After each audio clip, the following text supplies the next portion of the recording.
Assalamualaikum warahmatullahi wabarakatuh. Perkenalkan, nama saya Ibu Putriana. Saya adalah mahasiswa jurusan Tadris IPS semester 1 Lokal B UIN Sultan Syarif Qasim Riau. Baiklah, di sini saya akan menyampaikan konsep landasan pendidikan IPS yang telah saya susun. Dan konsep landasan pendidikan IPS ini adalah tugas dari beliau, yaitu Bapak Nurdian Syah MPD selaku dosen pengampu mata kuliah landasan pendidikan IPS. Selanjutnya, ada 3 pembahasan dalam materi ini. Yang pertama yaitu hakikat dan tujuan pendidikan IPS, landasan pendidikan IPS, dan perkembangan kurikulum pendidikan IPS. Yang pertama, hakikat pendidikan IPS. IPS bukanlah disiplin ilmu, melainkan suatu program pengajaran atau mata pelajaran yang mempelajari kehidupan sosial yang kajiannya mengintegrasikan bidang ilmu-ilmu sosial seperti ilmu sejarah, ilmu geografi, ilmu ekonomi, dan ilmu sosial lagi, dan humaniora yang mencakup aspek norma, nilai, bahasa, seni, dan budaya. Tujuan pendidikan IPS itu sendiri adalah membina peserta didik menjadi warga negara yang baik, yang memiliki pengetahuan, keterampilan, dan kepedulian sosial yang berguna bagi dirinya sendiri serta bagi masyarakat dan negara. Bagaimana cara merealisasikan tujuan tersebut? Yaitu, untuk merealisasikan tujuan ini, yaitu dengan melakukan proses pembelajaran IPS yang tidak hanya menekankan pada aspek pengetahuan, tetapi dan keterampilan saja, melainkan meliputi juga aspek akhlak dalam menghayati serta menyadari kehidupan yang penuh dengan masalah, tantangan, dan hambatan. Laporan landasan pendidikan IPS sebagai pendidikan disiplin ilmu. Yang pertama yaitu landasan filosofis. Yang kedua, 4 filsafat pendidikan. Yang ketiga, landasan ideologis. Yang keempat, landasan sosiologis. Yang kelima, landasan antropologis. Yang keenam, landasan kemanusiaan. Yang ketujuh, landasan politis. Yang kedelapan, landasan psikologis. Dan yang terakhir adalah landasan religius. Landasan filosofis merupakan landasan filosofis ini memberikan gagasan pemikiran mendasar yang digunakan untuk menentukan apa objek kajian atau domain apa saja yang menjadi kajian pokok dan dimensi pengembangan pendidikan IPS sebagai pendidikan disiplin ilmu. Yang kedua yaitu 4 filsafat pendidikan. 4 filsafat pendidikan ini meliputi perennialisme, esensialisme, progresivisme, dan rekonstruktivisme, yang akan dijelaskan pada materi selanjutnya. Landasan ideologis merupakan landasan yang ketiga.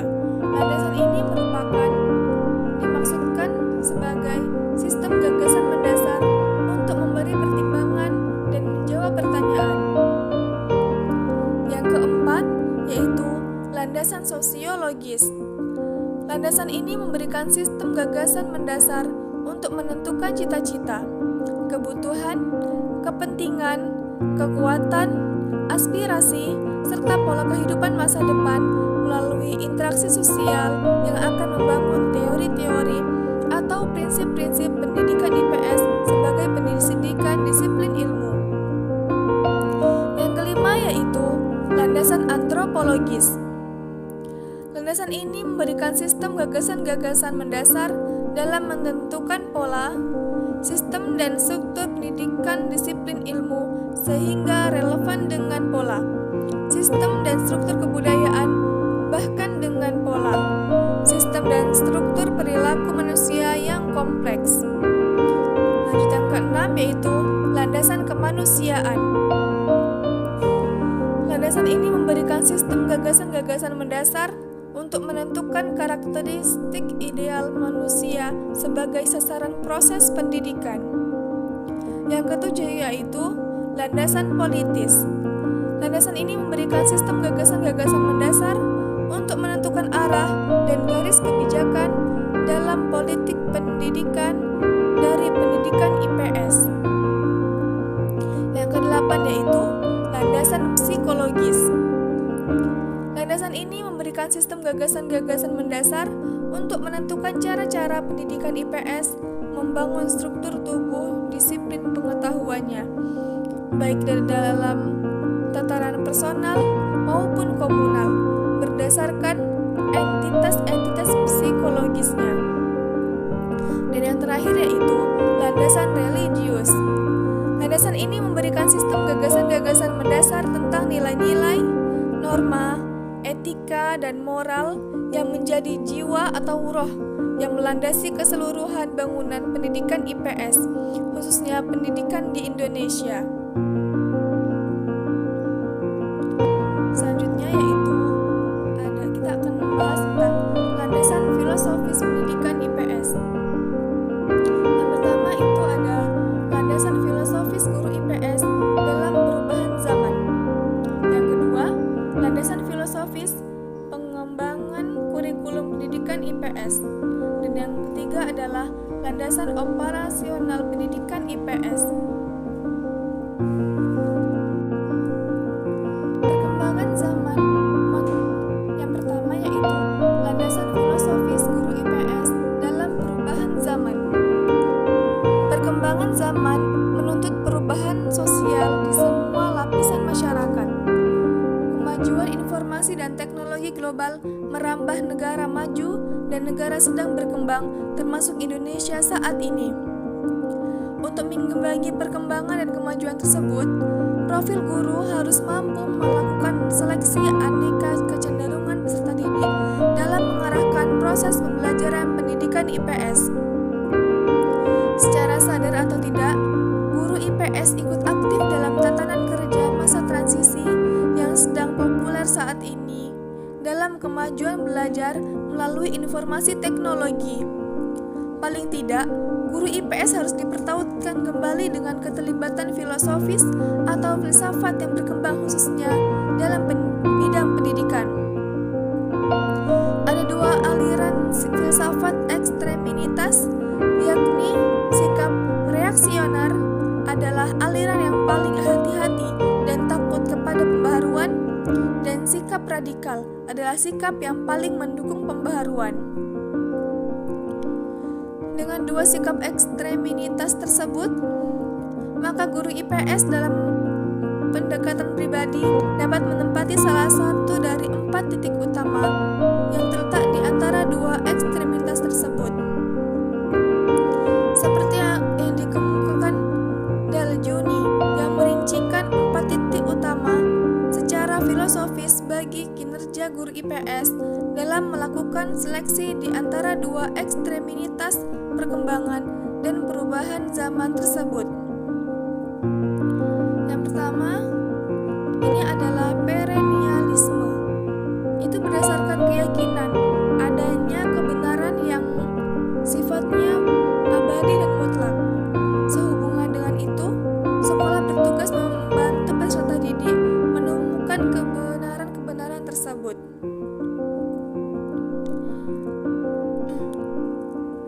Yang kedua yaitu esensialisme, berisi paham bahwa ada hakikat minimum tertentu yang harus dipertahankan sekolah. Yang ketiga yaitu ada progresivisme, pertalian dengan paham John Dewey tentang paham pragmatisme, di mana penyelidikan sesuatu harus dilakukan secara ilmiah. Dan yang keempat adalah rekonstruksionisme. Meskipun paham ini mirip dengan progresivisme, akan tetapi lebih maju lagi, karena secara konkret ini lebih mendekati tujuan yang diidamkan oleh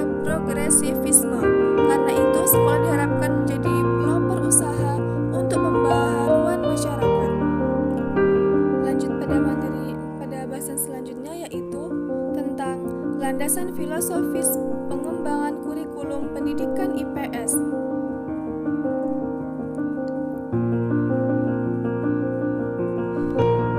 Dalam tradisi pengembangan kurikulum pendidikan IPS di SD di Indonesia dipengaruhi oleh berbagai aliran filsafat, di antaranya esensialisme, elektik, perennialisme, progresivisme, dan rekonstruksi sosial. Untuk lebih jelasnya lagi akan kita bahas bersama. Yang pertama itu aliran filsafat esensialisme. Menurut aliran filsafat ini, kecemerlangan ilmu adalah sesuatu yang harus menjadi kepedulian setiap generasi, sebab hanya melalui penguasaan ilmu, masyarakat akan berkembang. Berdasarkan filsafat ini, maka pendidikan pada dasarnya adalah pendidikan keilmuan. Yang kedua yaitu ada aliran filsafat eklektikisme, merupakan perpaduan antara pandangan esensialis dengan campur tangan kepentingan pendidikan. Yang ketiga yaitu aliran filsafat perennialisme. Aliran filsafat ini mengembangkan intelektualisme yang didasarkan pada studi yang dinamakan liberal arts. Artinya, pengembangan intelektualisme didasarkan dan ditujukan untuk mengembangkan dan melestarikan nilai-nilai luhur bangsa, berbicara tentang keagungan dan kejayaan bangsa.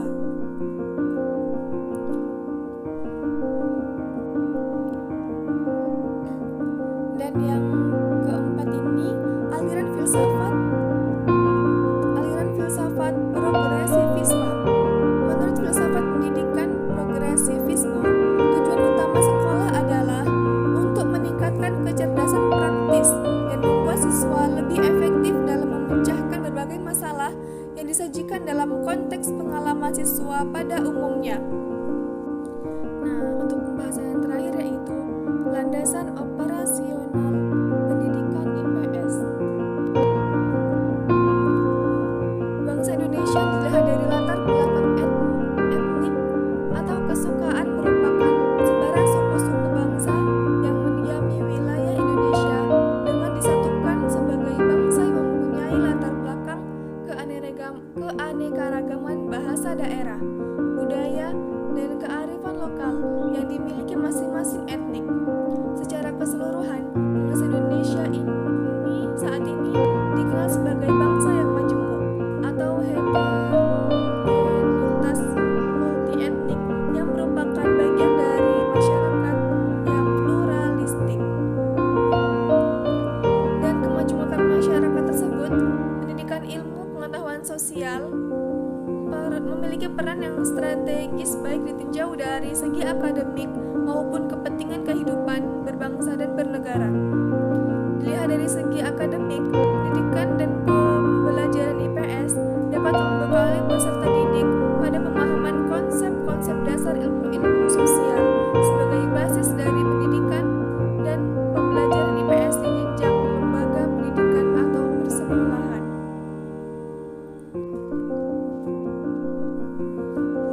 Nah, selanjutnya perkembangan kurikulum pendidikan IPS. Kurikulum IPS SD tahun 2006 sangat simpel dan praktis dan lebih sederhana dibandingkan dengan kurikulum IPS SD sebelumnya. Guru lebih leluasa di dalam mengembangkan kurikulum karena kurikulum 1994 tidak menempatkan alokasi waktu per catur bulan, serta di dalam penyampaian materi, guru diberikan kebebasan selama pokok bahasan tersebut masih dalam satu catur bulan. Sedangkan kurikulum SD tahun 2006 lebih menekankan pada tercapainya kompetensi dasar dari standar kompetensi yang dipersyaratkan pada setiap kelas. Dilihat dari struktur kurikulum IPS SD 1994 tidak berbentuk matriks horizontal, yang terdiri dari beberapa kolom, melainkan berbentuk format vertikal, khususnya dalam GBPP, dibagi menjadi dua bagian, yakni bagian pertama pendahuluan dan bagian kedua program pengajaran IPS. Kurikulum IPS SD tahun 1994 lebih banyak memberikan peluang kepada guru selaku pengembang GBPP di lapangan.